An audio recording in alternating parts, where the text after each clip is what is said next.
Hello everyone. In this video, I will show you how to make an image move in Canva. Canva is an online tool that allows you to create visuals like presentations, videos, photos, and animations. You can use it for free and follow along as we create a moving image step by step.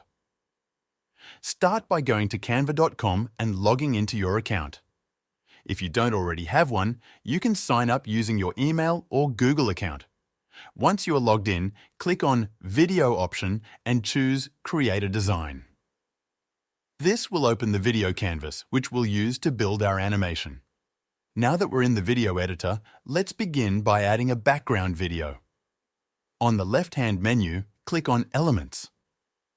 In the search bar, type any video name which you want and browse through the options. Choose one that suits your project. For example, you can select a video of the moon. Once you find it, click on the three dots and choose Set Video as background. Adjust the video's position and crop it to your desired length using the timeline below.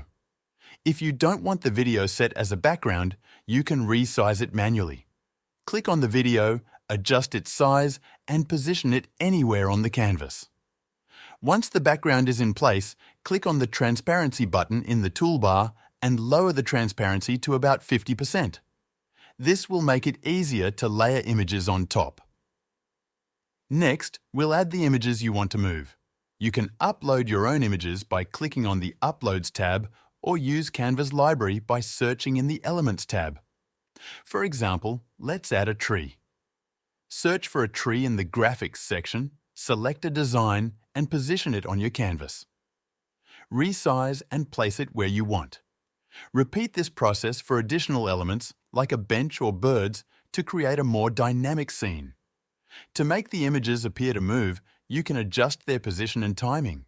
For each image, select it and click on the Animate button in the toolbar. Choose an animation style, like pan or rise, and preview how it looks. Use the timeline at the bottom to adjust when each image appears or moves. You can also add a transparent background effect if needed. For instance, if you want to create a specific visual effect with layers, ensure the background video is at full transparency while keeping your images visible. This adds depth to your design. When everything is set, click on the play button to preview your animation. Watch how your images and background interact. If adjustments are needed, use the timeline and animation options to refine the movement of each element. Once you are happy with the result, click on the Share button in the top right corner and select Download. Choose the MP4 format to preserve your animations and click Download. Canva will process the file and your animated video will be ready to use. This is how you can make an image move in Canva, combining videos and images for a seamless animation. You can experiment further by adding text, more elements, or different animation effects to enhance your project. Thank you for watching. I will see you in the next one.